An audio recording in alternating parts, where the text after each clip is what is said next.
Welcome to the channel.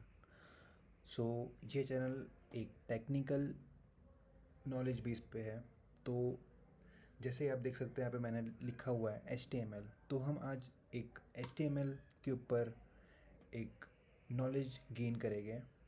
So basically जो भी web developer या फिर फ्रंट एंड डेवलपर होता है, तो उनका एक बेसिक जो कोड होता है वो होता है HTML का।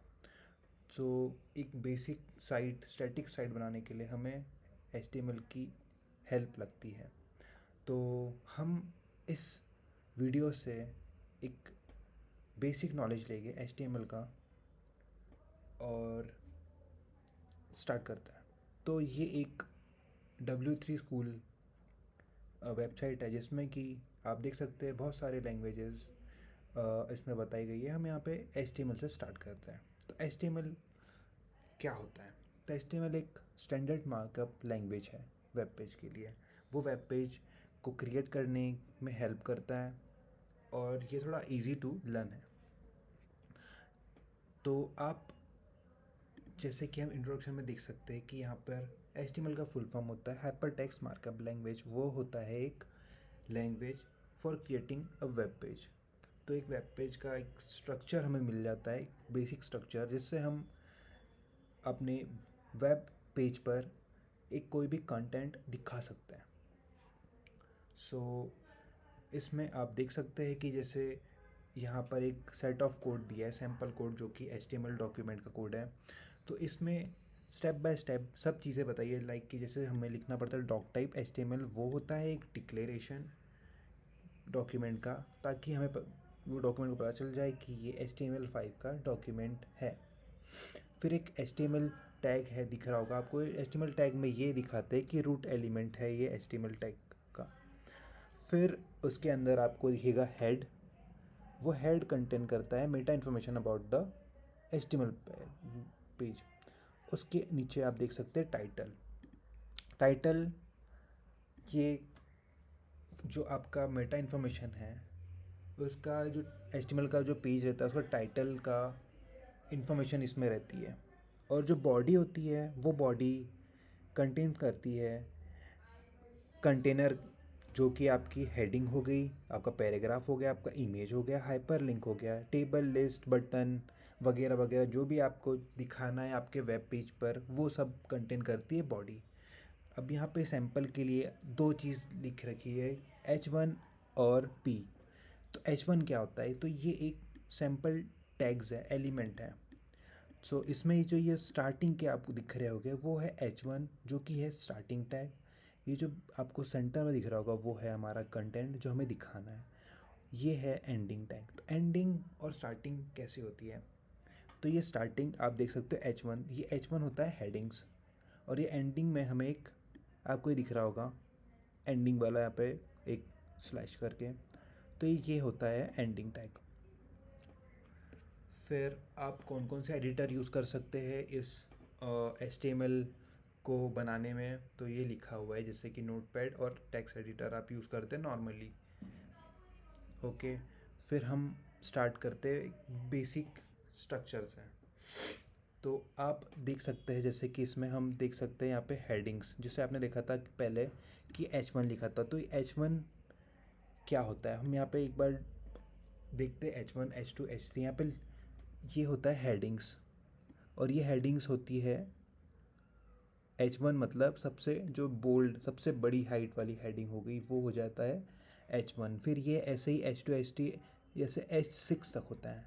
तो आप देख सकते हैं यहाँ पर जो रिज़ल्ट दिया है वो ऐसा दिखता है आपको। फिर ऐसा ही हम देखेंगे कि यहाँ पर HTML लिंक लिखा हुआ है। HTML लिंक क्या होता है? कि जो भी एक आपको एक टेक्स्ट है, उसके क्लिक पे आपको एक लिंक पे रिडायरेक्ट करना है, तो उसे हम कैसे बनाते हैं? तो वो होता है एक ए टैग, जो कि होता है एंकर टैग। उसके अंदर हम HREF लिखते हैं, जिसमें हम एक लिंक डालते हैं जिसमें हमें रिडायरेक्ट करना है।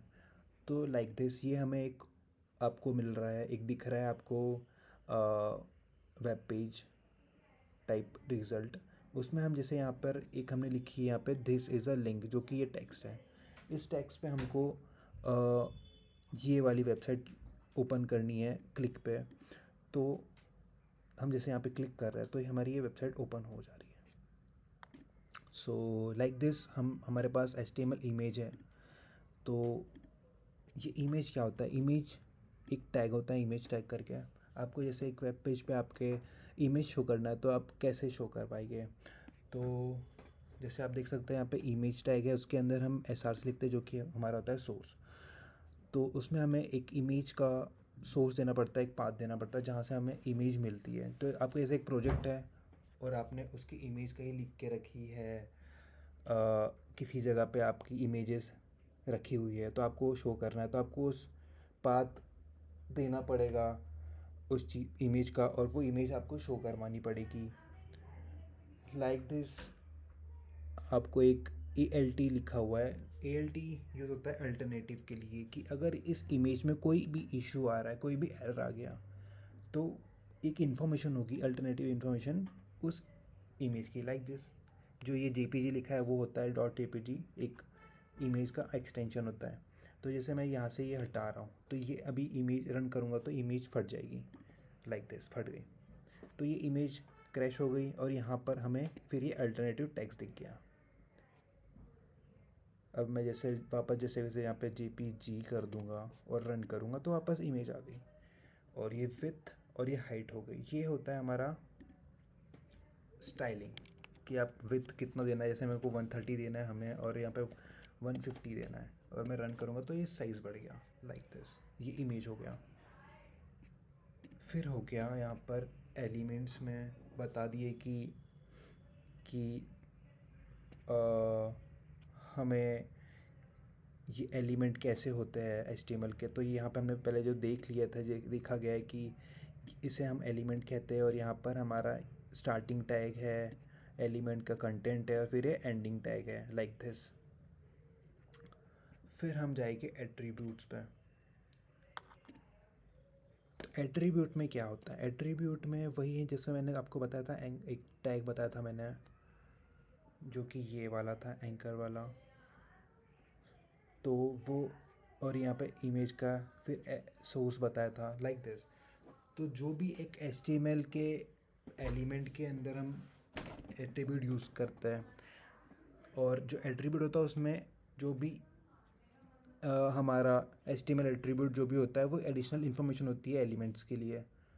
और एट्रीब्यूट हमें ऑलरेडी हम हर बार स्टार्टिंग टैग में ही यूज़ करते हैं, लाइक दिस। हम जो स्टार्टिंग टैग जो है हमारा है उसके अंदर ही हम यहाँ पे एट्रीब्यूट लाइक दिस, कि हम href यूज़ कर रहे हैं तो वो हमारा एट्रीब्यूट हो गया। जैसे हम ये इमेज में यहाँ पे ये SRC एट्रीब्यूट यूज़ कर रहे हैं तो ये इमेज का हो गया, तो इसे हम एट्रीब्यूट कहते हैं। हेडिंग तो आप जैसे मैं समझा चुका हूँ कि H1 से H6 तक होती है हेडिंग्स, और वो हेडिंग्स इसीलिए यूज़ करते हैं कि डिस्प्ले करने के लिए कि कितना बड़ा टाइटल होगा आपका, हेडिंग होगी आपकी, कितना इम्पोर्टेंट आपका वो हेडिंग है।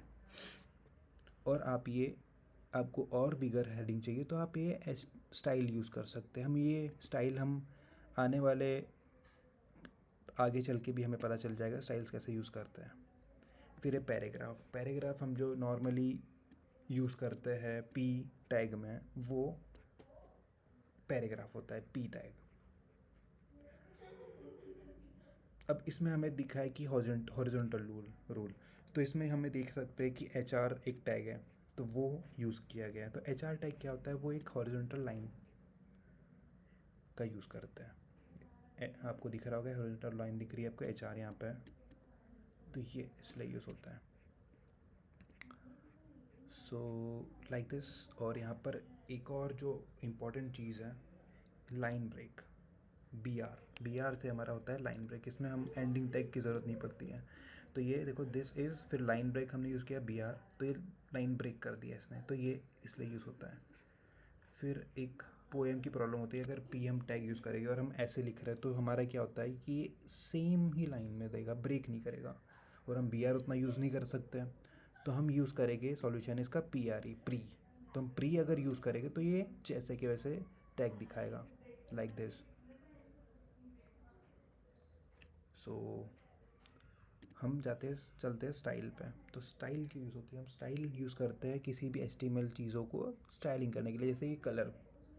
तो हम एक एग्जांपल देख लेते हैं। तो हमने यहाँ पर एक नॉर्मल लिया है कि नॉर्मल दिखेगा, फिर हमने यहाँ पे एक स्टाइल लगाई है कि कलर रेड, तो ये रेड कलर दिख गया, ब्लू कलर लाइक ब्लू। फिर हम बिग कर रहे हैं तो मतलब हमें फ़ॉन्ट साइज़ दे दिया, फ़ॉन्ट का साइज़ दे दिया, ये हमारा फ़ॉन्ट होता है उसका साइज़ दे दिया हमने 50, तो 50 फ़ॉन्ट का आ गया यहाँ पर साइज़ लाइक दिस।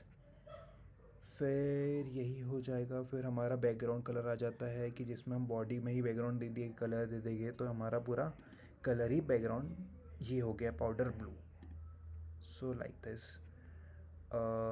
फिर इसमें है टेक्स्ट कलर, जो कि हम डायरेक्ट यहाँ पे हमने देखा था कि टेक्स्ट में कलर दे सकते हैं, फ़ॉन्ट फैमिली दे सकते हैं, फ़ॉन्ट साइज़ दे सकते हैं, फ़ॉन्ट अलाइनमेंट जैसे सेंटर या जो भी वेरियस टाइप के सॉल्यूशंस होते हैं इसमें।